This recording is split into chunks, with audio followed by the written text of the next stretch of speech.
시청자 여러분 안녕하십니까. MBN 뉴스 와이드입니다. 오늘 함께해 주실 분들 소개해드리겠습니다. 최수영 전 대통령직 인수위 전문위원, 정기남 조선대 정치외교학과 개건교수, 김재섭 국민의힘 도봉갑 당협위원장, 윤경호 MBN 논설위와 함께하겠습니다. 어서 오십시오. 안녕하세요. 네, 오늘 첫 번째 이슈부터 살펴보겠습니다.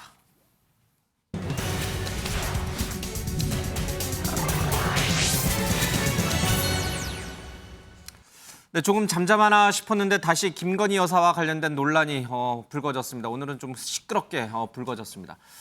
자, 인사비서관의 아내로 불리는 신모 씨가 지난 스페인 나토 정상회의 방문 당시에 김건희 여사를 수행한 것으로 알려졌습니다. 물론 대통령실은 수행이라는 표현을 쓰지 않고 있습니다. 같이 행사를 도와주는 단순한 조력자였을 뿐이다라고 선을 긋고 있습니다만은 대부분의 언론이 수행한 거 아니냐라는 의혹을 좀 제기하고 있습니다.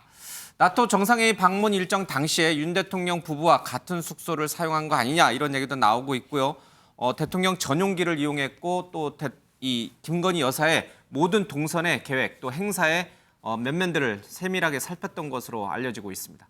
자, 이 논란들 하나하나씩 살펴보도록 하겠습니다. 먼저 영상 보겠습니다. 대통령이 국정 수행 과정에서 꼭 공직자만 수행하라는 법은 없거든요. 예. 필요하면은 외부 민간인도 데리고 갈 수 있다 저는 그렇게 보고 있어요. 문재인 대통령 때 보면 뭐 수시로 동원하잖아요, 그죠? BTS 수시로 뭐 해외 방문할 때마다 동원해가지고 같이 무슨 뭐 퍼포먼스도 벌이고 그랬잖아요, 문재인 대통령이. 아니 근데 그렇죠. 대통령 전용기를 같이 타고 아니 대통령 전용기도 수행이나 거의 수발하는 예. 아니 공무 수행 과정에서 예. 공무에 도움이 되고 보조를 하고 지원을 했다 그런다면은 예. 특별 수행원인 거예요. 그런 특별 수행원이기 때문에 그 전용기 타는 것이 그렇게 큰 문제가 된다 저는 생각 안 합니다.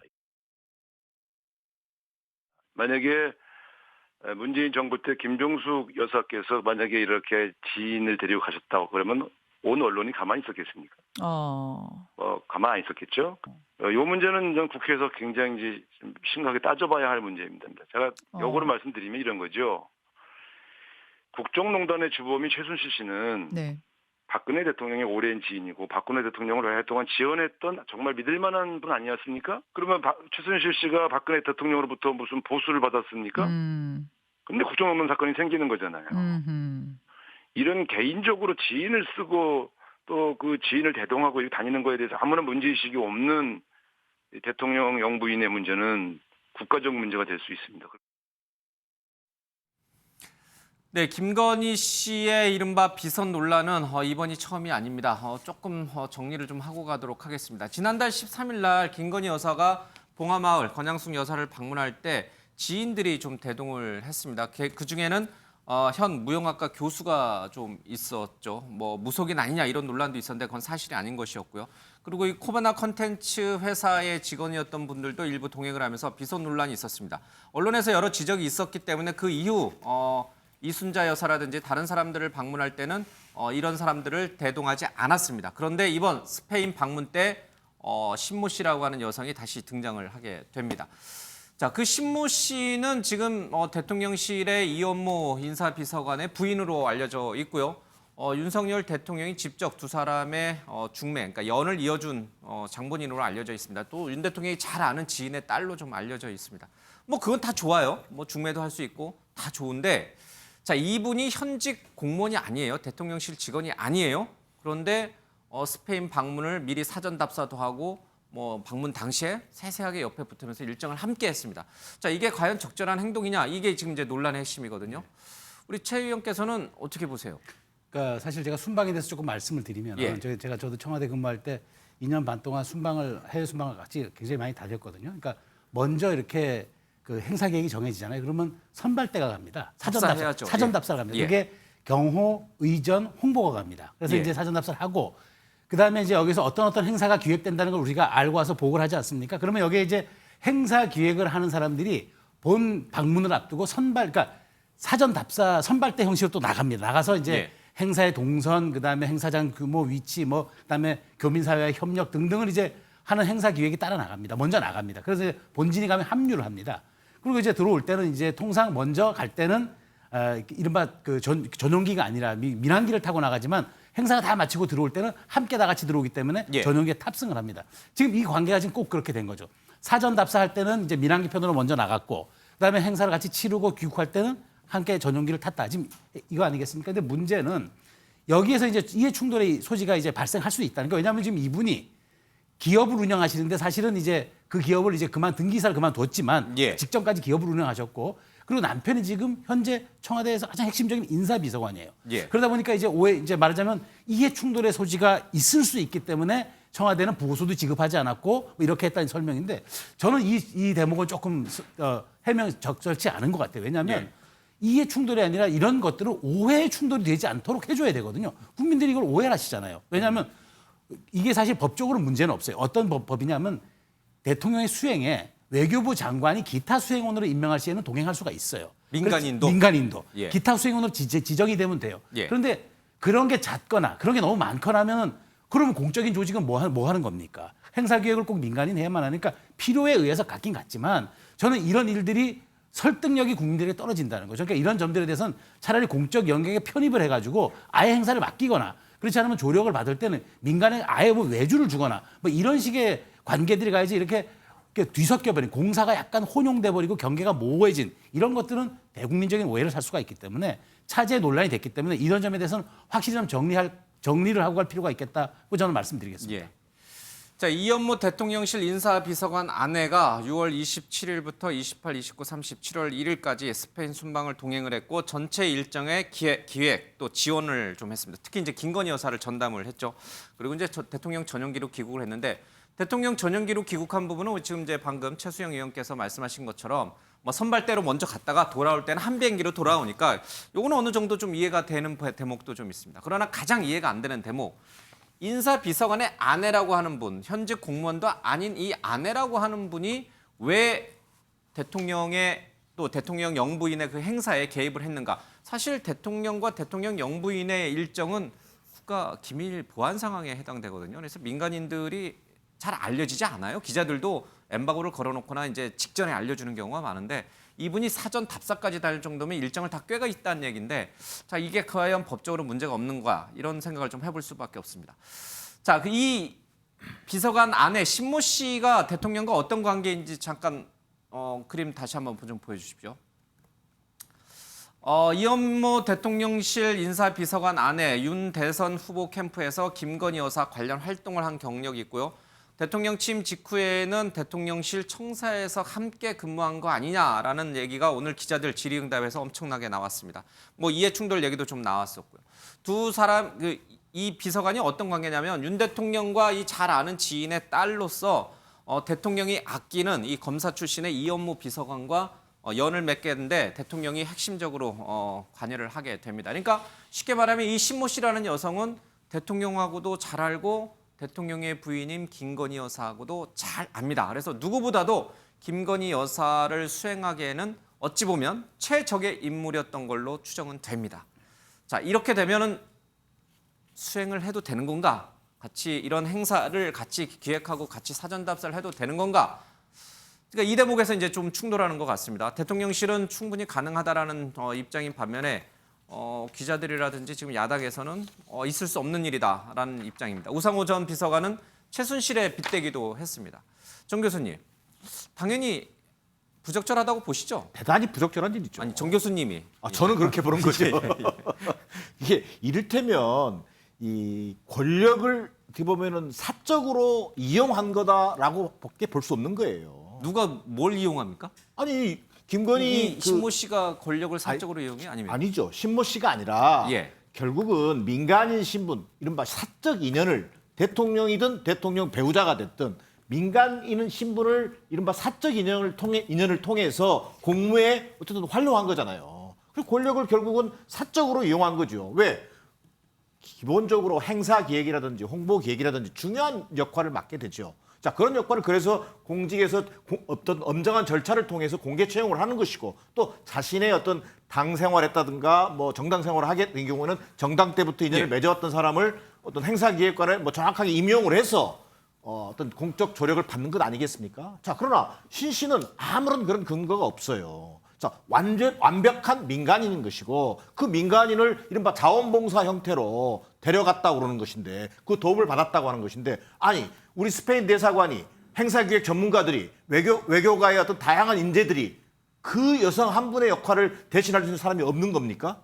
그런 건 아니지 않습니까? 결국은 사적으로 편한 인연을 가지고 동행시키고 역할을 줬다는 측면에서 사적 이용이라는 표현을 쓰는 것이고요. 이것은 다른 말로 하면 이게 어떤 의미에서는 그동안 얘기됐던 김건희 여사 어떤 그 리스크라고 하는 것이 예. 다시 한번 터진 것이고 또 지난 어떤 봉하마을 그 수행 때도 나타났습니다만 결국은 지인 찬스를 썼던 것 아니겠습니까? 비선 보좌 논란이라는 것이 다시 일어날 수밖에 없다. 자, 그렇다면 더 이상 이런 일을 방치하지 말고 조용한 내조 이미 끝난 얘기다. 자, 사실상 광폭 행보를 하고 있잖아요. 집무실까지 나눠 쓴다는 얘기까지 나오는 상황이지 않습니까? 자, 그렇다면 공적 시스템에 의해서 대통령 배우자를 보좌할 수 있도록 국민들 앞에 공약 폐기에 대해서 진솔하게 사과하면서 제2부속실을 통해서 공적 시스템을 통해서 보좌하도록 하겠다. 이런 입장을 빨리 내놔야죠. 이렇게 어처구니 없는 일들이 벌어지게 놔두는 것은 무책임하고 대통령실의 직무유기라고해도 저는 과언이 아니다. 이렇게 보여집니다. 무보수로 이 분을 데려다가 쓴 게 사적 이용이라고 이제 표현을 하셨는데 이분이 이제 대가를 원해서 이렇게 한 건 아니잖아요. 그리고 이분이 그 김건희 여사라든지 지금 대통령실의 어떤 권력을 이용해서 뭔가 사적 이익을 취한 것도 아니고 그냥 순수하게 김건희 여사를 도와줬다라는 측면에서 봐도 여전히 사적 이용이라는 표현을 쓸 수 있는 김건희 여사를 도와준 것뿐만 아니라 거기에 참여했던 공무원들을 사실상 지휘하거나 기획했을 가능성도 있어요. 사실 민간인 신분이 어떻게 그런 공무와 비밀을 다루는 기밀로 되어 있는 사항들을 행사기획에 참여합니까? 예. 자, 외교부 장관이 특별 수행자로 지명을 하면 민간인도 갈 수 있다. 문재인 정부에서도 BTS를 그렇게 쓰지 않았느냐, 활용하지 않았냐 이런 이제 반론들이 나오긴 합니다만은 그 경우인지 아닌지는 좀 더 확인이 좀 필요합니다. 진짜 기타 수행원 자격으로 부여가 된 사람인지 그래서 정당하게 업무를 수행할 수 있었던 것인지 만약에 기타 수행원 자격으로 그렇게 정식 임명해서 갔다라고 하면은 무보수로 할 필요는 없죠. 그렇죠. 돈을 적당한 일에 대한 대가를 지급하는 게 맞죠. 근데 이것도 무보수로 자원봉사다 이런 얘기도 같이 나오다 보니까 좀 상호 모순적인 얘기가 나오고 있습니다. 숙소나 항공편까지 제공을 했으니까요. 자, 김재섭 위원장님, 이 부분을 그러니까 대통령실에 오늘 기자들과 대통령실 출입 기자들과 대통령실 간에 이 질의응답이 20여 차례나 있었어요. 이게 쉽게 기자들이 수긍을 못했다는 뜻입니다. 이 대통령실 해명을. 근데 뭔가 아직도 개운치가 않아요. 뭔가 좀 개운하게 이 문제가 정리됐으면 좋겠습니다. 잘못한 건 잘못한 거다. 그렇지 않다. 언론들이 잘못 오해하고 있는 거다. 이러면 이렇게 딱딱 좀 끊어질 수 있게 정리를 좀 해줄 필요가 있는데 우리 김재섭 위원장님 그 묘수를 갖고 있나요? 아니요, 저도 그렇진 않습니다. 헷갈려요? 우리 김재섭 위원장도? 이게 사실 이게 절차라고 하는 것이 매끄럽지 않았습니다. 그러니까 예. 국민들 눈높이 보시기에 이게 제도적으로 채용이 된 분이 기획을 하고 그다음에 동행을 하고 하는 거 가지고 사실 누가 뭐라고 하겠습니까? 다만 앞서서 인사가 이제 대통령 인사비서관의 아내라는 이유로 채용 자체가 안 됐기 때문에 어떤 사인의 자격으로서 기타 수행원으로 지금 참여를 하게 되다 보니까 이렇게 저렇게 좀 스텝이 꼬였던 예. 것 같아요. 그 부분은 저도 이제 겸허하게 인정을 해야 되는 부분인 것 같은데 앞서 말씀해주신 대로 권력을 남용했다든지 내지는 또 위법하다든지 하는 부분은 저는 아니라고 봅니다. 예. 그러니까 권력을 남용했다라고 하려면 실제로 수행하신 그 신모 씨가 어떤 권력을 휘둘렸는지 내지는 자신의 입김을 통해서 선출되지 않은 권력임에도 불구하고 어떤 유의미한 압력을 가했는지 이런 것들을 따져봐야 되는데 거기에 대해서는 아직 전혀 밝혀진 바가 없고 예. 오히려 김건희 여사의 첫 외교 무대가 잘했다라는 평가가 더 많거든요. 이른바 공공외교라는 면에서 배우자의 역할로서 충분히 그걸 다 했다라는 좋은 평가도 많습니다. 저는 그렇기 때문에 어떤 권력을 남용해서 일을 그르쳤다든지 과오가 있었다든지 실수가 있었다든지 이런 건 아니었기 때문에 그런 부분들은 대통령실에 좀 매끄럽게 앞으로 제도적으로 만들어줬으면 하는 바람이 있는 것이고 이번 일은 좀 잘못됐다. 분명히 매끄럽지 않은 부분이 있었죠. 저는 이제 제도적으로 매끄럽지 않다는 좀 다른 뉘앙스인데요. 아무튼 국민들 보시기에는 예. 충분하진 않았다고 생각합니다. 예, 아무래도 그 대통령실이라고 하는 것, 특히 우리 김건희 여사 같은 경우에는 전 국민의 관심을 지금 받고 계시거든요. 예.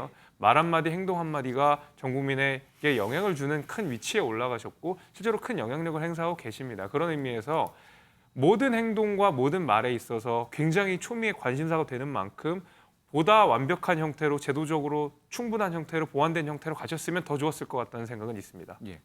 윤경호 의원님, 지금 이제 그 여러분들 얘기를 듣다 보면 김건희 여사에게는 김건희 여사의 스타일, 뭐 패션도 그렇고요, 뭐 헤어스타일도 그렇고 또 말하는 어떤 화법이라든지 이런 것들을 가장 잘 아는, 그러니까 김건희 여사가 가장 믿고 신뢰하고 편안하게 여기는 사람.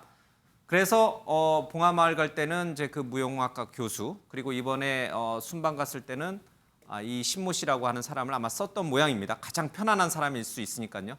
자, 그게 뭐가 그렇게 대단히 잘못된 일인가? 왜 이렇게 언론은, 왜 이렇게 야당은 이렇게 최순실 얘기까지 빗대어 가면서 이렇게까지 공격을 하는가? 이 부분에 대해서는 좀 충분한 설명을 좀 해주셔야 될 것 같아요. 그런 사람들을 비서로 써라. 저도 동의합니다.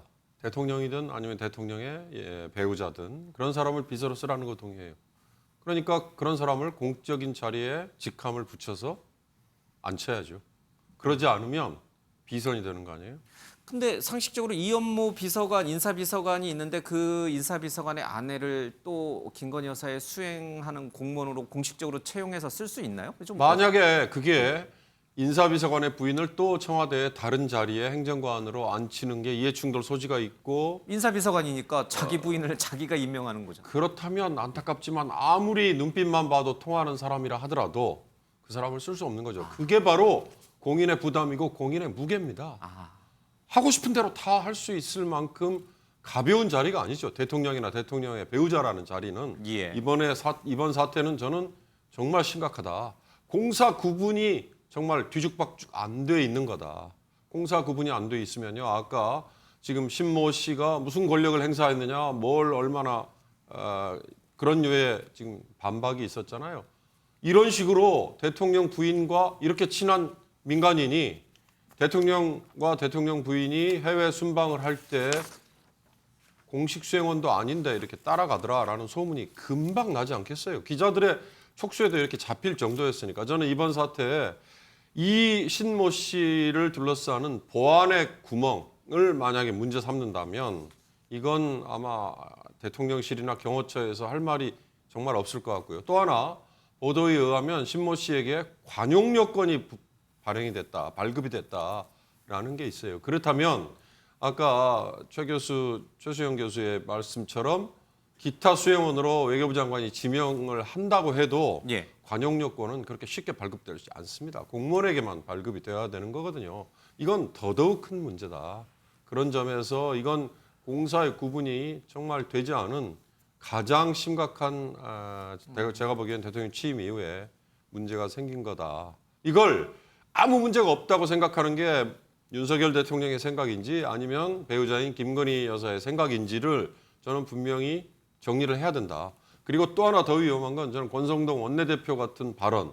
이건 전 굉장히 위험한 발언이라고 생각해요. 이게 민간인이 대통령 얼마든지 수행할 수 있는 거 아니냐? 그런 정도로 대통령 수행이 가벼워진다면 그러면 보안 문제라든지 아니면 뭐 기타 여러 가지 생길 수 있는 시비들로부터 자유로울 수가 없을 거다. 그 점 먼저 지적드리고 싶습니다. 뭐 말씀이 나왔으니까요. 권성동 원내대표의 발언 가운데 문재인 대통령은 수시로 BTS를 당연히 민간인이죠. BTS는 동원하지 않았느냐라고 이제 얘기를 했는데 문재인 대통령이 해외 순방에서 세계적으로 인기가 많은 BTS 멤버들을 수시로 이렇게 행사장에 같이 불러서 활용? 이용? 하여튼간 대동한 거에 대해서 것과 지금 이 김건희 여사의 신모 씨 대동은 동일선상에서 비교 가능한 것인지 말이 안 되는 얘기를 우리 권성동 원내대표가 하신 것인지 우리 정기남 교수님 의견부터 먼저 들을게요. 자, 이 말을 어떻게 생각하세요? 왜 문재인 대통령이 이렇게 했는데 왜 이 신모 씨 가지고 이렇게 난리냐 야당은? 권성동 의원이 우길 걸 가지고 우겨야죠. BTS는 공인입니다. 그리고 국가 홍보 차원에서 공무원은 아니잖아요. 공무원은 아니죠. 공인이죠. 예. 공적인 어떤 역할을 하고 있고 우리나라를 대표하는 뭐 대표적인 뮤지션이라 해도 과언이 아니잖아요. 그리고 세계적인 권위를 가지고 있어요. 자, 그래서 국가 정상이 움직일 때마다 그걸 사실상 공개적으로 참여를 하는 것이고 BTS가 거기에 합류해서 국가 홍보 또는 국익을 위해서 어떤 역할을 해왔던 거지 않습니까? 그것을 아무도 모르게 민간인 신분으로 대통령 전용기에 태워서 귀국시키는 그 사례와 어떻게 이게 똑같을 수 있습니까? 갖다 붙일 걸 붙여야죠.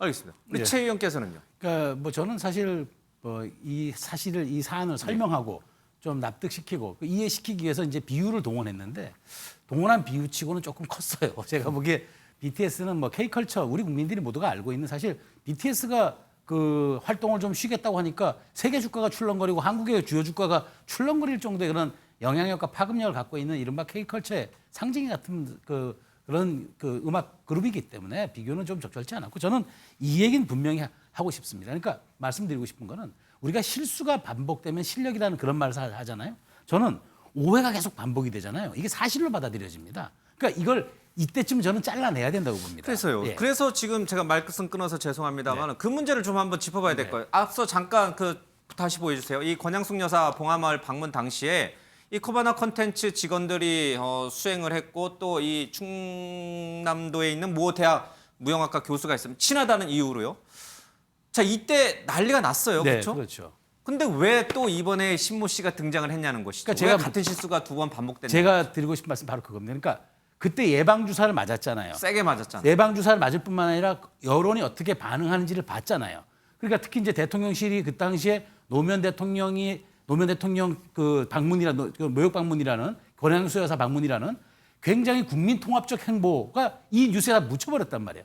대통령 김건희 여사의 선한 그런 행위 혹은 어떤 그 공적 영역에서 행위가 이 사실 하나로 주객이 전도돼 버린 효과를 발휘했단 말이에요. 그러니까 실제로 꼬리가 몸통을 흔드는 웹도덕 현상이 발생했어요. 그러면 여기서 배웠어야죠. 아, 이런 우리가 자세히 못 보는 이 지점 하나가 오히려 발화점이 더 크게 돼가지고 이 사실을 전도시키는구나라고 배웠으면 이번에 이런 일이 반복되지 않도록 최소한 그러면 여기에 대해서 아무리 기타 수행원으로 지정을 하더라도 사실이 이렇다면 미리 공지를 하든가 여러 가지 오해를 불식시킬 수 있는 방법을 해야지 이렇게 사후적으로 언론에 보도가 되게 해명이 되고 그러면 또 다음에 세 번째 이런 일이 반복이 된다? 그럼 국민이 어떻게 받아들이겠습니까? 아무리 선하게 얘기를 해도 아 무언가 있구나 이렇게 받아들이지 않겠어요? 저는 좀 이 사안 자체를 너무 해명만 할 것이 아니라 보다 이런 것들이 여기서 한번 고리를 끊을 수 있는 게 무엇인가 그걸 한번 대통령실이 고민해야 될 것 같아요. 아마도 내일 아침에 이 대통령실 출입하는 기자들이 도어 스태핑을 하는 윤석열 대통령에게 이 질문을 좀 할 것 같아요.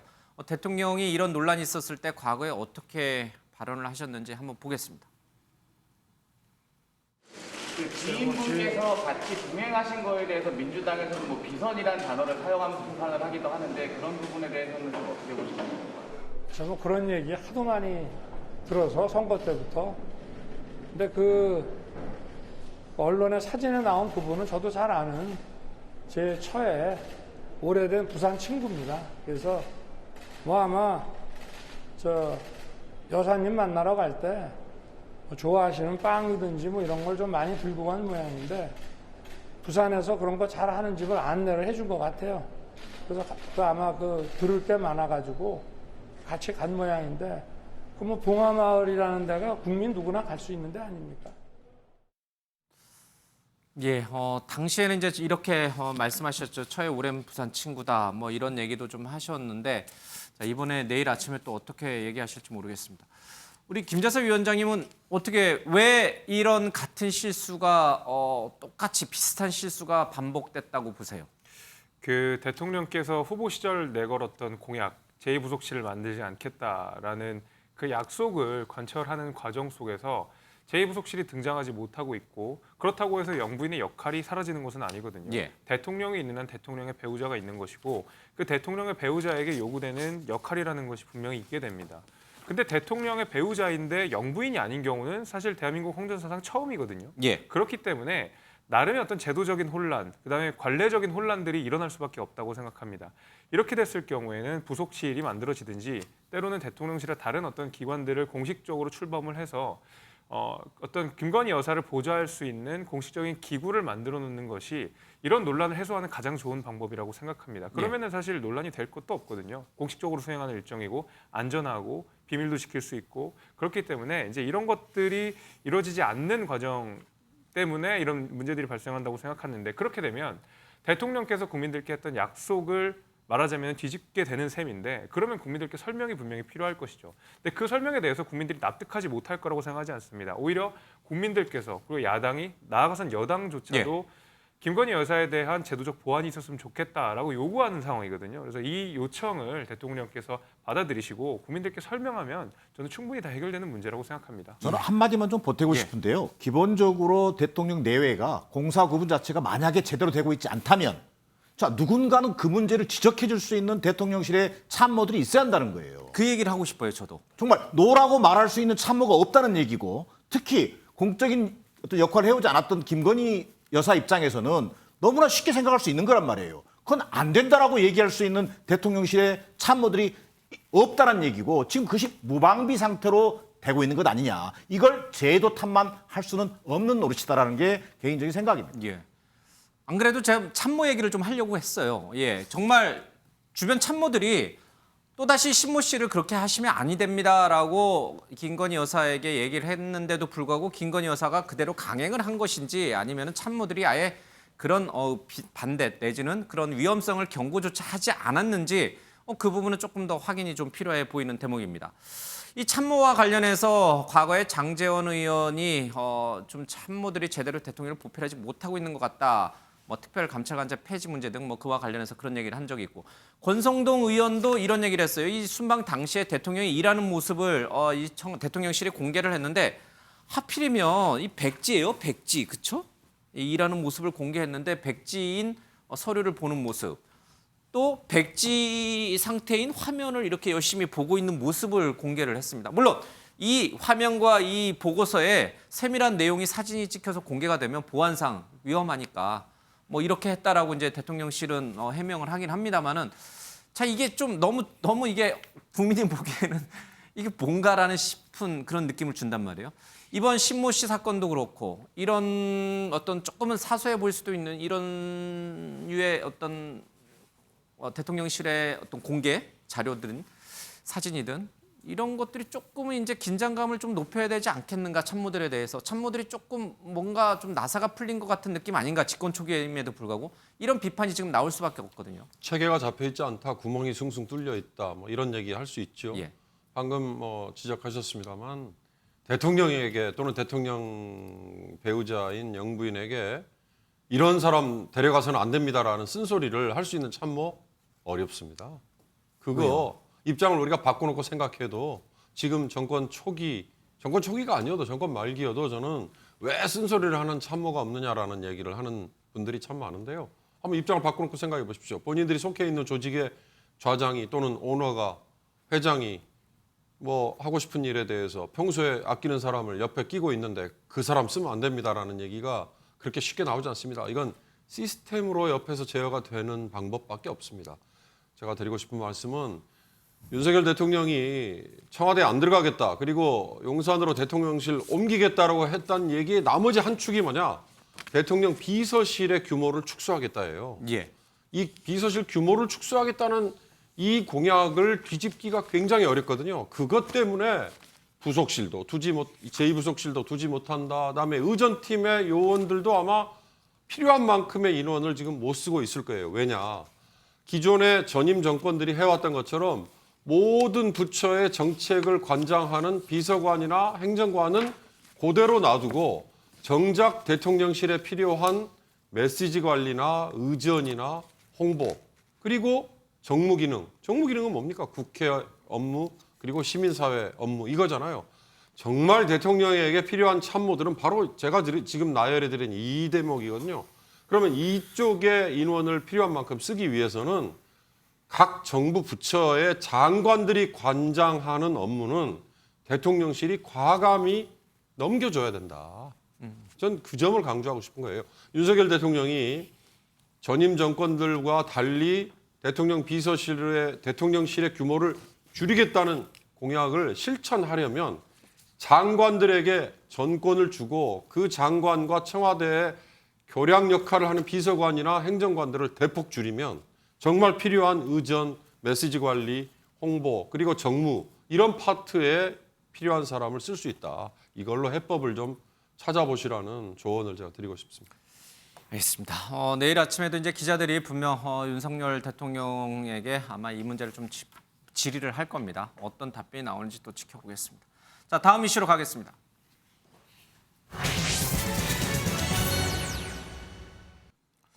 어제 제가 무슨 얘기를 하나 하려다가 저기 이 정신이 없어서 그냥 놓치고 지나갔는데 무슨 얘기를 하려고 했냐면은 지금 이제 이준석 대표 있습니다. 오늘 이제 당정대 협의회가 있어서 이제 모습이었는데 뭐 얼굴이 좀 헬스한 거 아니냐 뭐 그런 얘기를 어제 좀 하고 싶었는데 보니까 볼살은 좀 아직 살아 있는 것 같습니다. 뭐 헬스해진 것 같지는 않습니다. 뭐 다이어트한 거 아니냐 하는데 요즘 마음고생이 너무 심하기 때문에 얼굴이 까칠해졌다 이런 얘기들이 계속 나옵니다.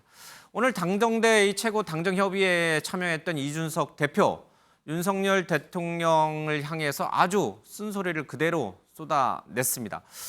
무슨 생각일까? 내일 본인에 대한 최고윤리위원회 결정을 앞두고 있는데 조금 전 들어온 소식에 의하면 최고위원회가 내일 열리지 않는다고 합니다. 이제 본인의 거취가 결정되는 날이다 보니까 아마 최고위원회 자체를 열지 않기로 한 모양인데 그 부분은 뭐 나중에 더 설명하겠습니다.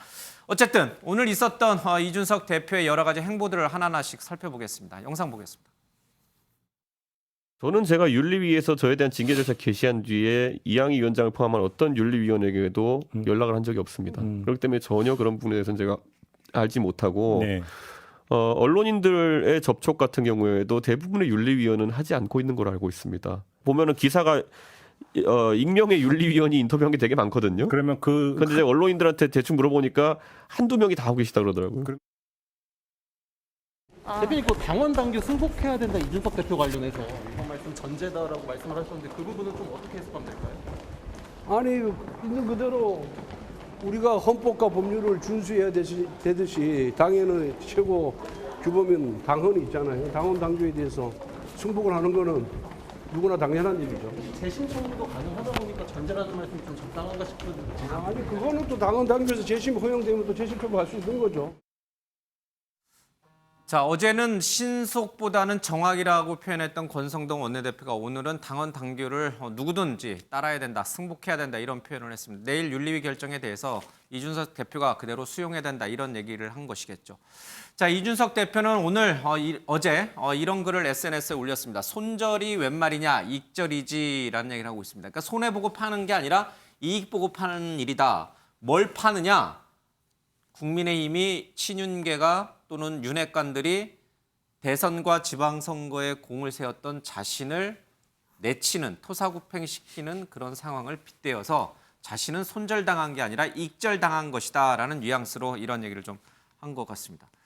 김재섭 위원장님, 정말 손절이에요? 익절이에요? 냉정하게 보면 이준석 대표가 취임한 이후에 국민의힘은 더불어민주당보다 거의 대부분 높은 지지율을 유지했고 예. 지난 대선에서 승리했고 지방선거에서 승리했습니다. 그러니까 이준석 대표가 대표의 역할로서 못한 게 있냐, 선거 승리에서 패배를 했느냐, 지지율을 떨어뜨렸느냐 예. 여러 면에 봐서도 사실 국민의힘은 이준석 대표가 취임한 이후에 상당 부분 좋은 모습들을 국민들께 많이 보여줬다라는 것이거든요. 근데 대선이 끝나고 지방선거가 끝난 이후에 이준석 대표는 이른바 친윤계와의 갈등 국면을 겪게 되면서 사실상 이제 대표 자리를 물러나느냐 마느냐의 위기에 처해 있는 것이거든요. 예. 저는 그런 의미에서 보자 그러면 만약에 여기서 손절이든 익절이든 절을 하게 된다 그러면 예. 그러니까 이준석 대표를 끊어내게 된다 그러면 익절이라는 표현이 오히려 저는 맞다고 생각합니다. 왜냐하면 이준석 대표가 당 대표로 취임한 이후에 말씀드린 대로 좋은 결과들을 많이 만들어냈거든요. 그건 부인할 수 없는 사실입니다. 그러니까 당에 분란이 있고 여부를 떠나서 좋은 성적을 거뒀다. 당대표로서의 역할을 다 했다라는 면에서는 이준석 대표의 그 성과를 뒤집을 수는 없는 것이고 그런 의미에서는 손절이냐 익절이냐 이렇게 두 가지 중에 하나를 고르라고 하면 저는 익절이라고 생각합니다. 이익이 나면 더 갖고 있어야죠. 왜 팝니까? 손해 나면야 더 손해 볼 거가 두려우니까 빨리 팔아야 되는데 주식에서 이익이 나면은 물론 이제 업계에서 팔아야 되긴 합니다만은 그래도 지금 이익이 나면은 계속 가져가야죠. 왜 팔려고 합니까? 그거 알 수 없습니다. 그건 이준석 대표도 잘 모르는 것 같고. 예. 글쎄요, 이 주식을 갖고 있는 것 자체가 부담스러운 사람들이 있는 거겠죠. 언제 떨어질지 모르는, 폭탄이 될지 모르는 주식이니까. 부담스러운 사람들이 있을 거라고 생각하고, 예. 그것 때문이다, 또 내지는 당내 분란 때문이다 여러 가지 이제 설이 있겠지만은 적어도 윤리위는 어떤 세력에 의해서 좌우되지는 않을 것 같고 냉정하게 윤리위원들의 판단에 저는 그들만의 판단으로 이 징계가 이루어지든 이 징계 여부가 이루어질 거라고 생각합니다. 왜냐하면 이양희 위원장도 많은 이야기가 돌았지만은 이준석 대표 역시도 이양희 위원장한테 연락을 하지 않는 상황이고 이른바 친윤계 인사, 나아가서는 국민의힘 의원들 전원의 연락을 전혀 받지 않고 있는 상황이라고 하거든요. 예. 그래서 내부 취재도 굉장히 어려운 상황이고 이렇기 때문에 결론이 어떻게 될지 모르겠지만은 네, 아무튼 내일 지켜봐야 될 것 같습니다. 우리 김재사 위원장이 아까 이제 방송 전에 제가 몇 가지 여쭤보니까 뭐 이준석 당대표랑 나이도 1살 차이고 또 이준석 대표가 박근혜 퀴즈로 정계에 입문했듯이 김종인 퀴즈로 이제 비대위원으로 입문하셔서 비슷한 정치의 행보를 겪고 있는 것 같습니다. 그래서 누구보다도 이준석 대표의 마음을 잘 읽고 있지 않을까 그런 생각이 들어서 제가 여러 번 좀 여쭤봤습니다. 알겠습니다. 그런데 오늘 당정협의회에서 이준석 대표의 얼굴 표정 앞서 잠깐 화면에서 봤습니다만 굉장히 굳어 있죠. 그리고요, 이런 표현이 적절할지 모르겠습니다. 우리가 흔히 왕따라는 표현을 많이들 쓰는데 그 좋지 않은 표현입니다. 그렇긴 한데 오늘 이 당정협의회에 왔던 분들의 분위기에서 봤을 때 지난번 공항에 대통령 올 때도 마찬가지였고 영접 나갔을 때도 마찬가지였고 약간 이준석 대표 혼자 시선을 어디에 둬야 될지 모를 정도로 혼자 나홀로 있는 듯한 느낌을 자꾸 받게 됩니다. 저만 그런가요? 저 화면 잘 보시면 그 누구와도 대화를 하지 않고 있습니다. 저는 이해가 갑니다. 왜 이해가 가냐면요. 이준석 대표가요? 아니면 그러니까 그 상황이 이해가 다른 분들이 관료들과 이 당에서 오신 분들이 이해가 됩니다. 전체적인 상황이 이해됩니다. 왜냐하면 이준석 대표한테 덕담을 던질 수도 없고 그다음에 어떻게 진행되고 있습니까? 마음이 어떠십니까? 묻기도 어렵고 이럴 때 제일 좋은 방법은 시선을 피하는 거죠. 마치 현안들을 이제 논의하는 모습들을 보이면서 가는 거고 이준석 대표도 딱히 말 걸기가 쉽지가 않아요. 왜? 본인이 여기서 괜히 말을 걸었다가 그 다음날 그러니까 사진 한 컷으로 누구와 밀담을 나누고 있다. 누구와 귀옛말을 나누고 있다. 해석과 또 맥락에 대한 또 여러 가지 추측이 난무할 수 있는 그렇기 때문에 저는 충분히 이 사진을 찍기 위한 오프닝 사실은 이거는 이제 공개되는 그 시점인데 충분히 저는 이해가 가고요. 이준석 대표가 지금 처해 있을 저 고립무원의 심정도 이해가 갑니다. 왜냐하면 지금 하루가 남은 상황이긴 한데 근데 지금 제가 좀 주목하고 있는 거는 미묘한 기류가 사실 있긴 해요. 왜냐하면 내일 7일이 이제 결국 거기서 결론이 날 거라 얘기하는데 꼭 굳이 저는 결론이 안 날 수도 있다고 봅니다. 예. 다른 사람들은 이제 왜냐하면 7일 날 결론이 나야 이 당이 어떻게 하든 저떻게 가든 결론이 날 것 아니냐. 그리고 이제 내용의 종지부를 찍을 거라고 생각하는데 저는 내용의 다시 발화점의 출발점이라고 생각하기 때문에 이것을 과연 7일 날 끊을 수 있을 것인가? 오히려 경찰 수사 나올 때까지 한번 지켜보자고 나올 수도 있어요. 왜냐? 권성동 의원이 얘기했잖아요. 속도보다는 정확성이 중요하다. 다만 이제 전제 조건절로 승복하는 게 필요하다고 얘기했지만 그건 너무나 당연한 이야기고요. 저는 그렇기 때문에 내일 7일을 앞두고 지금 여러 가지 당내 기류가 만일 이준석 대표가 7일 이후에도 이 문제로 계속적인 이슈 주도권을 가져가고 잠식을 한다 그러면은 대통령의 어젠다 능력, 세팅 능력이 굉장히 국민들에게 도드라져 보이지 못해요. 그거는 굉장히 국정 전체적인 틀로 봐서도 위험하기 때문에 저는 내일 사실 여부에 대해서 이준석 대표가 어떤 결과를 맞을 것이다라고 예단하기 어려운데 어떤 결과가 나오든 간에 전 제가 보기에 오히려 7일 이후로 이것이 더 끌어져갈 가능성이 커요. 이 점이 저는 사실 좀 우려되는 대목입니다. 뭐 추경호 경제부총리, 김대기 비서실장, 또 한덕수 국무총리 모든 분들이 이준석 대표와 시선, 눈 마주치기를 기피하는 듯한 인상을 오늘 좀 보였습니다. 그렇다면 정말 이준석 대표는 혼자 나홀로 고립무원에 빠져 있는 건가? 정말 주변에 아군이 아무도 없는 건가? 꼭 그런 거는 같지는 않습니다. 뭘 이준석 대표를 걱정하는 분들도 있겠지만 당을 걱정하는 분들 사이에서는 이준석 대표에 대해서 징계하는 것은 오히려 더 해롭다라는 의견들이 나옵니다. 하태경, 김종인 위원장 얘기를 좀 들어보겠습니다. 제가 내리는 해법은 그 윤리위원회에서 자꾸 바람만 잡고 있는데 우리 당헌 단계에 그렇게 돼 있어요. 그러니까 최종 법원에서 유죄 판결이 안 나더라도 경찰 단계에서 기소가 되면요. 기소가 되면 당원권 정지할 수 있게 해놨어요. 경찰의 발표도 없이 윤리위에서 자의적으로 임의적으로 징계를 한다? 이러면 당 뒤집힙니다. 기존의 전통적 지지자랑 새로운 청년 지지자들이랑 윤리위가 지금 당을 거의 백척간두 위기에 좀 몰아넣고 있어요. 당 지지자들끼리 지금 거의 내전 상태로 가고 있는 거예요. 그러니까 뭐 이준석 대표도 사실은 젊은 나이에 대표로 취임을 해가지고서 그동안에 소위 익숙지 못한 좀 행동을 보이는 어떤 것도 사실인데 그거를 서로 감싸고 해가지고서 좋은 방향으로 끌고 갔으면 좋았을 텐데 지금 이렇게까지 온 거에 대해서는 굉장히 스스로도 유감스럽게 생각을 해요. 피해자가 서로 자기네들의 주장을 너무나 강하게 대변하다 보니까 이런 사태까지 오지 않았나 이렇게 봐요. 지금 이 갈등은 권력 싸움입니까? 감정 싸움입니까? 뭐 권력이라는 게 뭐 이준석 대표가 무슨 권력이 없어요, 그 사람이. 네, 이처럼 이준석 대표의 문제를 조금 더 신중하게 처리해야 된다는 당내 의견이 있습니다만 앞서 화면에서 봤듯이 당 그리고 정부, 대통령실 관계자들 모두 이준석 대표와는 거리 두기를 하려는 모습이 좀 있는 것 같습니다. 이준석 대표가 오늘 이 당정 협의회에서 아주 정부를 향해서 윤석열 정부를 향해서 쓴소리를 했습니다. 59초 자신이 만들었던 59초짜리 짧은 쇼츠 공약을 다 제대로 이행하고 있지 않지 않느냐. 뭐 전기차 요금 뭐 인상 문제를 폐지시켜라든지 여러 가지가 있는데 윤석열 정부가 제대로 수행하지 않고 있으니까 지지율이 이렇게 떨어지고 있는 거 아니냐면서 쓴소리를 냈는데 문제는 그 쓴소리를 정부 관계자들이 듣고 한덕수 총리가 듣고 김대기 비서실장이 듣고 타당하신 지적입니다. 이렇게 해야 되는데 이 대표의 지적은 그냥 이렇게 약간 표현이 좀 그렇습니다만 무시하고 오히려 권성동 원내대표의 지적은 한덕수 총리가 앞으로 잘 새겨 듣겠습니다. 이렇게 했단 말이에요. 당대표가 하는 얘기는 흘려듣고 이 원내대표가 하는 얘기는 귀담아 듣겠다는 한덕수 총리의 이 얘기는 또 뭘까? 여러 가지를 좀 생각해 합니다. 이 얘기 듣고요. 제가 이제 두 분에게 좀 해설을 부탁하겠습니다.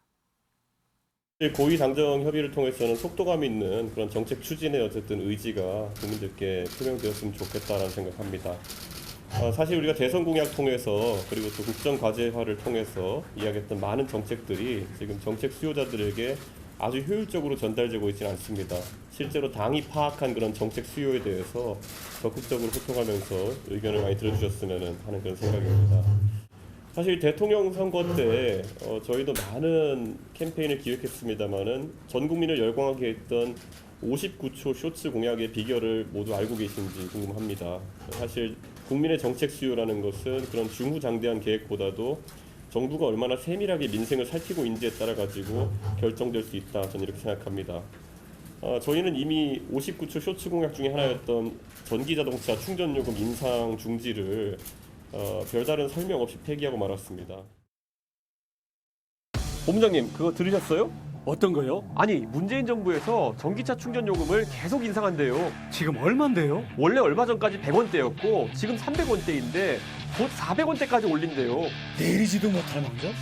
아니 그럼 누가 전기차를 타? 지금 전기차 20만 대 정도 다니는데요. 이제 더 이상 안 탈 것 같아요. 그래요? 아니 그럼 환경은 어떡하고? 계속 내연기관차 타라는 거죠. 그러면 안 되는 거 아니야? 안 되겠다. 우리는 5년간 동교로 간다. 후보님께 보고 드릴까요? 노노! 너 좋지? 고고고!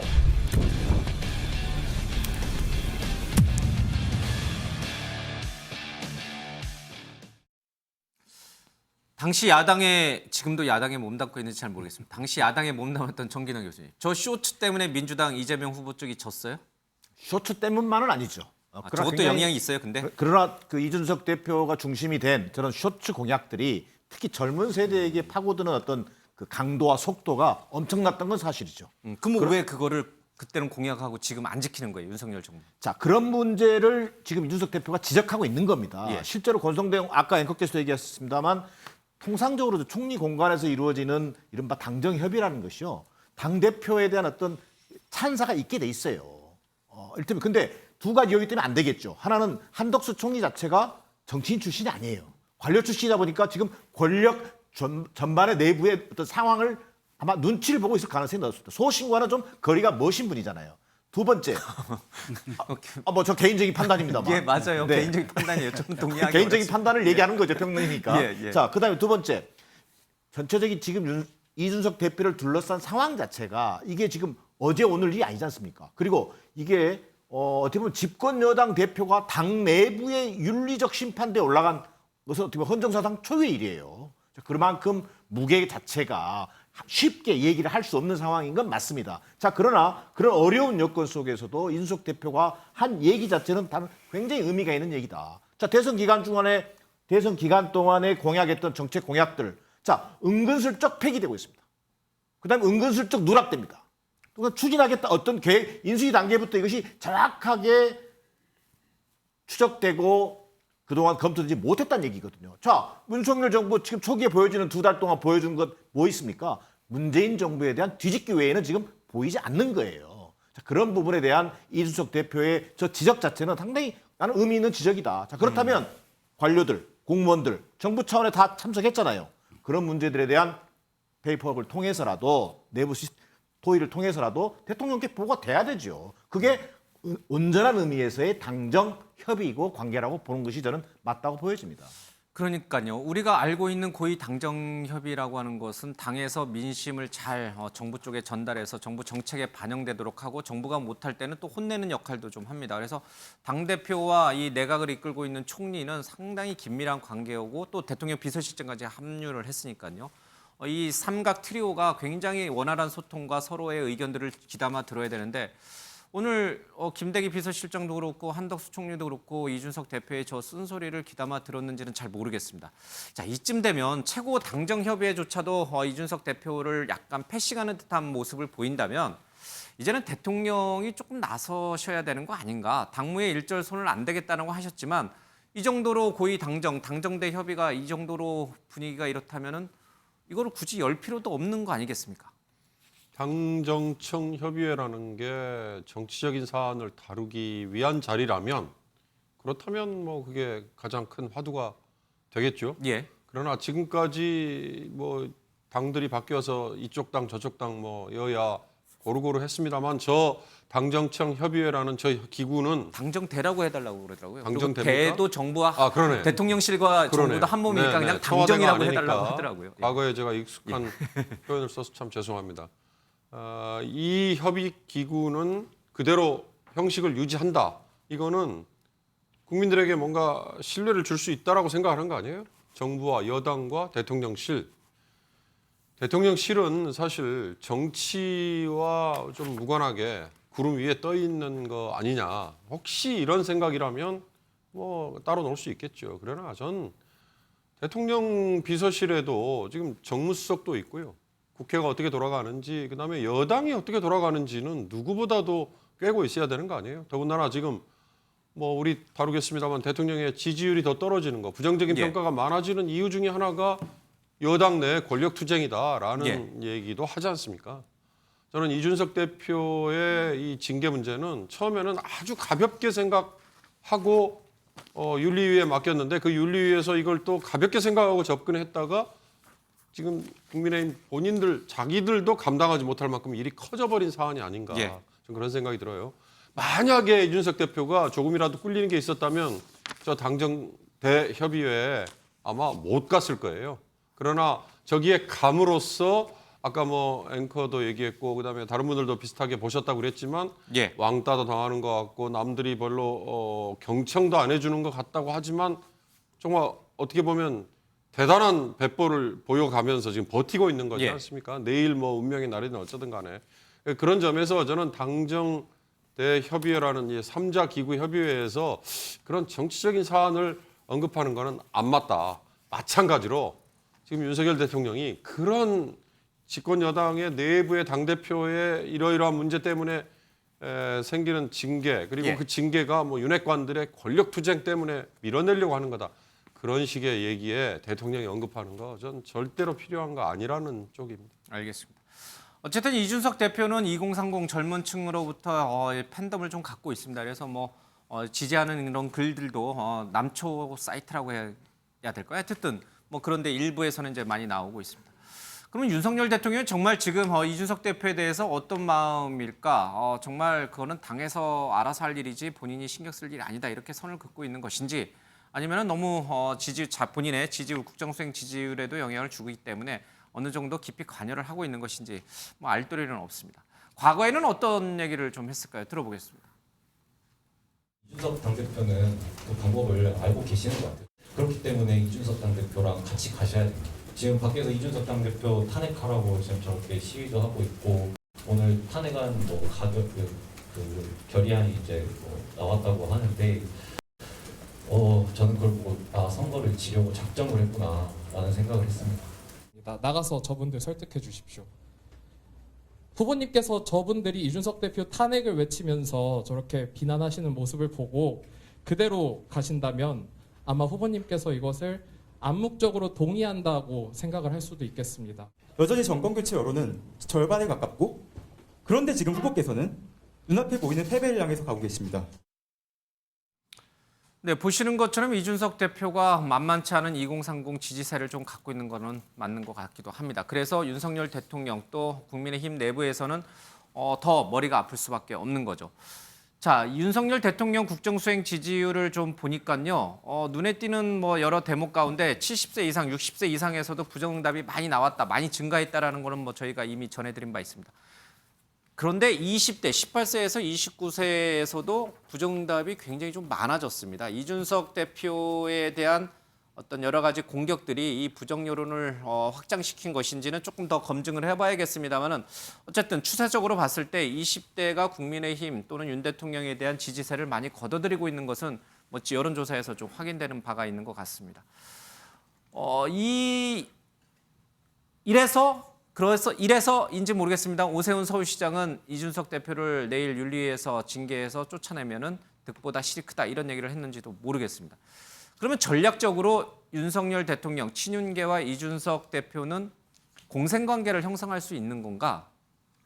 이제는 도저히 두 양측이 도저히 화합할 수 없는 그런 관계이기 때문에 빨리 깔끔하게 정리하고 빨리 당을 추스리는 게 더 맞는 것인가? 아니면 어찌됐든 같이 공생하면서 내년 임기가 끝나는 그날까지 대표직을 보장해 주는 게 더 좋은 것인가?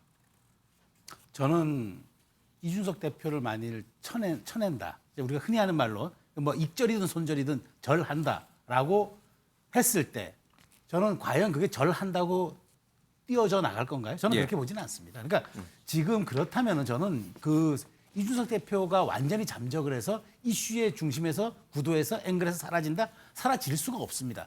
그렇다면 저는 공존 전략을 택하는 게 출구 전략으로 맞다고 생각을 합니다. 자, 지금 20대 지지층이 조금 빠져나가는 게 이준석 대표만이냐라는 물으면 저도 정확한 데이터가 없어서 모르겠지만 기본적으로 그 축도 하나 있을 거고 윤석열 대통령의 인사 스타일, 공정과 상식에 부합하냐? 20대가 지지했던 그런 항목과 이유에 대해서 지금 사실 끊임없는 또 질문과 동의를 못하고 있는 사람들도 일부 있을 거예요. 그다음에 20대가 지금 굉장히 어려워요. 코인서부터 지금 여러 가지 경제가 어려우니까 여기에 대한 외생 변수에 따른 심리적 압박도 있었을 거예요. 종합적으로 작용했다고 좀 치고 자, 그럼 앞으로 어떻게 갈 것이냐. 근데 지금 이준석 대표가 저는 조금 전에도 말씀드렸지만 정치의 앵글에서 계속 이슈 주도권을 갖고 가는 순간 저는 대통령이 100일 사이에 사실 취임 100일이 굉장히 중요하거든요. 취임 100일 동안에 내놓는 이슈 어젠다 혹은 정책 세팅, 아젠다 세팅이 전부 국민 앞으로 5년간 이끌어갈 수 있는 화두들을 제공하는 건데 지금 그게 전혀 안 되고 있어요. 저는 이게 더 큰 문제라고 보죠. 그럼 그렇다면 이준석 대표와 끊임없이 갈등하면서 이 에너지를 소진하고 나서 100일도 지나고 나서 그때 수습할 것이냐? 전 그러면 안 된다고 보는 거죠. 지금은 급한 것은 전열을 수습하고 대우를 정비하는 거죠. 그렇게 가는 게 저는 맞다고 본다면 7월 7일 윤리 결정은 제가 어떻게 얘기를 할 수는 없겠으나 만일 큰 틀에서 정무적 차원에서 이걸 논의한다. 전 대통령실의 정무수석 기능도 있고 여러 가지 당과의 소통 기능도 있기 때문에 이 부분에 대해서는 저는 큰 틀에서 먼저 우선시 돼야 되는 게 100일간의 대통령 지지율이 이렇게 빠져도 되는가? 이 질문에 먼저 답을 하고 방법을 찾아야 한다. 그 말씀 드리겠습니다. 뭐 이렇게 이제 말씀들을 많이 주셨습니다. 당을 위해서 또 윤석열 정부의 성공 또 윤 대통령의 지지율 회복을 위해서는 공생 쪽으로 가는 게 맞다라고 이제 많은 분들이 얘기를 하고 있습니다만은 내일 열릴 당 윤리위원회는 정무위가 아니에요, 그렇죠? 정무적으로 판단해서 이준석 대표의 생사를 결정하지는 않습니다. 이준석 대표와 관련된 여러 가지 성비위 또 증거 은폐 의혹 뭐 여러 가지 이제 그런 의혹과 관련해서 징계를 내리기 때문에 뭐 이 부분, 그러니까 정치적인 부분 또 정무적인 부분이 얼마나 반영이 될지는 잘 모르겠습니다. 윤리위원들이 그런 것까지 뭐 판단할지는 잘 모르겠습니다. 자, 오늘 이준석 대표와 관련해서는 이 아이카이스트 김성진 씨의 변호를 맡고 있는 김소연 씨의 입, 또 그 사람이 지금 경찰 조사에서 공개했다는 여러 가지 시계, 사진 이런 것들이 계속 공방이 되는데 뭐 일부 언론에서는 이 시계를 확보했다. 8월 15일 날 2013년 8월 15일 날 성접대가 있었던 날 이준석 대표가 이 아이카이스트 김성진 씨에게 줬다는 박근혜 시계 실물을 확보했다. 뭐 이런 얘기도 좀 나오고는 있습니다. 뭐 그게 결정적인 증거인지 아닌지는 잘 모르겠습니다만 어쨌든 이준석 대표에게는 이 윤리위에서 결정 내려야 될 사안들이 대단히 불리하게 좀 작용하고 돌아가고 있는 것 같은 분위기는 좀 일으키는 것 같습니다. 자, 이럼에도 불구하고 당은 우리 최 의원께서 말씀하신 것처럼 당 윤리위원회는 정무적 판단을 고려해서 내일 이준석 대표를 징계해서는 안 된다. 이렇게 우리 김재섭 위원도 보고 계신가요? 저는 적어도 윤리위가 내일 징계 여부를 결정함에 있어서 그것을 보류하진 않을 거라고 봅니다. 징계를 어떤 방식으로 내든 예. 징계를 하지 않든 두 가지 중에 하나만 결정을 할 것이 저번처럼 또다시 뭐 유예를 해서 선고를 미루거나 할 것 예. 같지는 않다는 생각이 강하게 있습니다. 근데 오늘 뭐 이런 추가 증언들이 등장하고 뭐 예. 이른바 시계가 뭐 제출이 되고 뭐 시계가 있고 뭐 증거 여부가 있고 이제 전 사실 이건 다 부차적인 문제라고 생각을 하는 것이 애초에 윤리위의 결정에는 어떤 형사적으로 유무죄가 입증될 수 있는 것을 가지고 윤리적 판단을 하는 것이 아니라 내지는 수사 결과에 따라서 기소 여부에 따라서 윤리위의 징계 여부가 결정되는 것이 아니라 그것과는 별개로 이런 일련의 사태들로 인해서 이준석 대표가 과연 당의 품위를 손상시켰느냐, 당의 품위가 손상됐느냐라는 주관적이고 가치적인 판단으로 넘어가게 된 것이거든요. 그렇기 때문에 지금 오늘 추가 증언이 나왔다, 뭐 시기가 증거 제출이 됐다라고 하는 것은 윤리 판단에 영향을 주긴 어렵다고 생각합니다. 예. 그리고 남은 것이 이준석 대표의 소명 절차를 들어야 되기 때문에 시간을 벌어야 된다라는 논리도 성립하기 어려운 것이 저번에도 얼마든지 이준석 대표 소명 들을 수 있었거든요. 그 윤리위가 열렸던 228호와 당대표가 있는 243호는 뛰어가면 10초 거리입니다. 그렇기 때문에 뭐 이준석 대표를 얼마든지 소명을 들을 수 있었던 상황이었기 때문에 그리고 내일 역시도 이준석 대표의 소명을 얼마든지 들을 수 있는 상황이기 때문에 이제 절차상의 문제도 저는 남아있지 않습니다. 그러면 윤리위는 지금까지 등장한 모든 증거들 내지는 이준석 대표가 품위를 손상시켰는지 여부를 가지고 내일 주관적이고 가치적인 판단을 하면 되는 것이기 때문에 여기에 대해서 내일은 결론이 날 거라고 저는 보고 있습니다. 다만 제가 말씀드린 대로 형사적으로 유무죄를 가리기 어려운 상황 속에서 과연 당대표를 품위 유지를 위반했다라는 사유만으로 당대표직을 물러나게 할 수 있느냐라고 하는 것은 저는 의문입니다. 그리고 그것이 좋다고 생각하지 않습니다. 왜냐하면 이런 식으로 당대표의 자리가 선출된 권력이 물러나게 되는 경우에는 리더십이라는 게 생길 수가 없습니다. 차기에 당대표가 들어온다 하더라도 예를 들면 다른 사유로 인해서 윤리위에 제소를 하고 그 당대표가 윤리위의 결정에 따라 징계를 받게 되면 또다시 정치적 이해관계에 따라서 당대표가 권세에서 물러나는 경우도 있을 수 있거든요. 그런 의미에서라도 뭐 내일 결론은 나겠지만 결론이 좋다고 징계가 나오는 것이 좋다고 생각하지 않습니다. 김재섭 우리 당협위원장의 얘기가 주관적이고 개인적인 얘기긴 합니다만 단지 그렇게 개인적인 얘기로 치부되지 않는 것은 당의 2030 당원들의 생각과도 상당히 비슷하기 때문일 수도 있어요. 그렇죠? 이건 제 해석입니다. 네. 예, 아마 당내 이준석 대표를 지지하든 지지하지 않든 젊은 당원들 또 젊은 분들은 아마 지금 김재섭 위원장이 얘기하시는 그 부분에 상당히 공감하고 있지 않을까 이런 생각도 좀 듭니다. 자, 윤석열 대통령 또 이준석 대표 얘기를 쭉 해오고 있습니다. 윤석열 대통령의 지지율이 하락하고 있다는 얘기도 좀 나오고 있고요. 그 원인이 무엇일까? 당내 갈등이 핵심 원인으로 꼽히기도 하고요. 또 다른 원인으로서는 윤석열 대통령의 화법 또는 윤석열 대통령의 과거 정부와의 비교 뭐 그런 것들이 부정적 작용을 하는 거 아닌가 이런 해석도 분명히 있습니다. 자, 당내에서조차도 박민영 대변인이 그런 얘기를 했습니다. 영화배우 박민영이 아니라 국민의힘 대변인 박민영 씨 얘기 들어보겠습니다. 문재인 정부보단 낫지 않냐 이게 아니라 좀 윤석열 정부라서 다행이다라는 평가를 받을 수 있어야 한다라고 생각을 합니다. 문재인 정부와 비교하는 것은 민주당에 대한 방어는 될 수 있을지 모르겠지만 문재인 정부와 다르길 바라서 윤석열 대통령을 지지하는 거 아니냐라고 묻는 이 국민들의 물음에는 전 답이 되지 않는다라고 생각을 했습니다. 네, 그러니까 심판된 정권과 자꾸 비교하는 건 적절한 비교가 아니다. 국민들에 대한 도리가 아니다. 네, 그러니까 서로가 서로를 내로남불이다. 서로가 서로를 차악이고 못한다라고 비판을 하는 형국인데요. 이게 어떤 정권 교체에 강력한 힘을 실어주신 국민적 눈높이에 맞다라고는 보기 어렵죠. 지금 경제가 매우 어렵습니다. 앞으로 제가 직접 민생 현안을 챙기겠습니다. 민생 현장에 나가 국민 여러분의 어려움을 듣고 경력분들에서 집에서 애기 키우다가 병원한 거 이게 패션 같은데 애기 때 네, 한번 해봅시다. 이거를 어디다 여기? 요 사이에? 네, 애기를 이제 여기다 이렇게. 이것도 여기 안 떨어져야 되겠나? 네, 안전합니다. 아기가 포근하니까 그냥 잔다고. 그러네. 예. 저희가 여지껏 100만 개 이렇게 보여줄까? 네, 옆으로 살짝만 보여주십시오. 아주 아이디어가 좋네요. 네. 저는 여성의 적극적인 경제 활동과 참여가 초저성장을 벗어나는 가장 강력한 해법이라고 생각합니다. 네, 지금 윤석열 정부가 맞닥뜨린 국내외 경제 현실은 굉장히 안 좋습니다. 뭐 원달러 환율 마찬가지고요. 코스피라든지 코인 가격 폭락하고 있고요. 물가 올라가고 있죠. 오늘 아침에는 WTI 서부 텍사스산 중진류가 원유 가격이 8% 넘게 떨어졌습니다. 그만큼 세계 경제가 침체에 본격적으로 진입하고 있다 이런 시그널이죠. 그래서 지지율이 떨어지는 거는 뭐 어쩔 수 없는 부분이 분명히 있습니다. 그런데 그 외적으로 지지율이 떨어지는 요인들은 어떻게 설명할 수 있을까 싶까?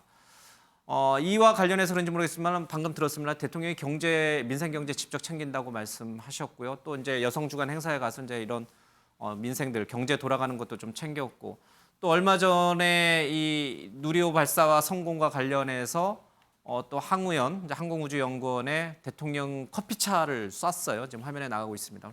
자, 이런 민생 경제를 챙기는 행보가 지지율 회복에 좀 도움이 될 것인지, 그래서 이런 행보를 더 강화하고 있는 것인지 어떻게 해석을 해야 됩니까? 뭐 완전히 도움이 안 된다 이렇게 말씀드리면 제가 근거는 없을 것 같고요. 예. 도움이야 되겠죠 일시적으로. 그러나 저건 핵심이 아닙니다.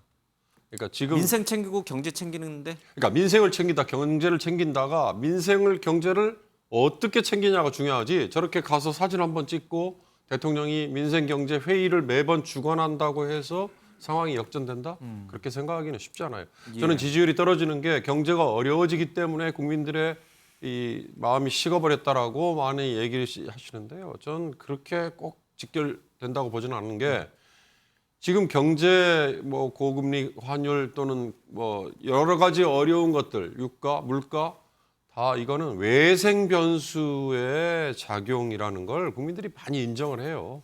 그래서 이게 윤석열 정부가 잘못하고 있기 때문에 이렇게 안 좋아진다라고 굳이 지탄하지 않을 겁니다. 그렇다면 이건 긴 싸움이에요. 제가 보기에는 윤석열 대통령이 다시 지지율을 잡을 수 있는 방법, 물론 당연히 첫째는 인사 문제 그리고 독단적인 뭐 행보 이런 겁니다. 그리고 이 가벼운 말 이런 건데 이런 거는 정말 조금만 더 차분해진다면 그건 잡을 수 있는 거예요. 중요한 건 국민들에게 정말 미래를 향한 비전이라는 거에 대해서 한 번이라도 고민을 해봤느냐.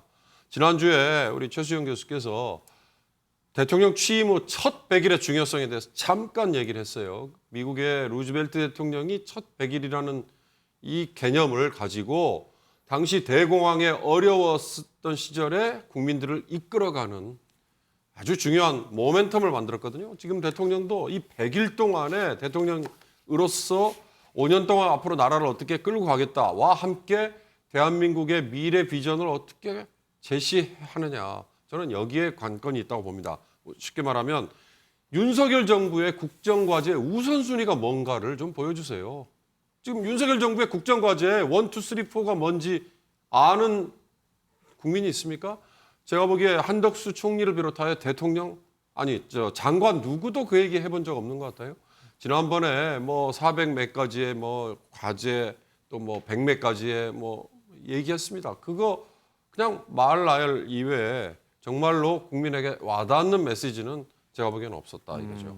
남은 기간 중에 정말 첫 100일이라는 걸 살리고 싶다면 윤석열 정부가 앞으로 하겠다는 국정과제 우선순위는 넘버 1 뭡니다. 넘버 2 뭡니다라는 거를 좀 가지런히 정해서 이게 5가지 또는 7가지 국민이 와닿을 수 있게 해주고 이거에 앞으로 전력 투구한다는 모습을 보여주는 게 매주 민생경제회의 주관합니다라고 보여주는 이 사진 찍기용보다는 조금 더 현실적인 게 아닐까 좀 조언하고 싶습니다. 예, 우리 윤경호 매일경제 논설위원께서 아주 어떻게 해야 지지율이 오를지 그 해법을 제시를 했습니다.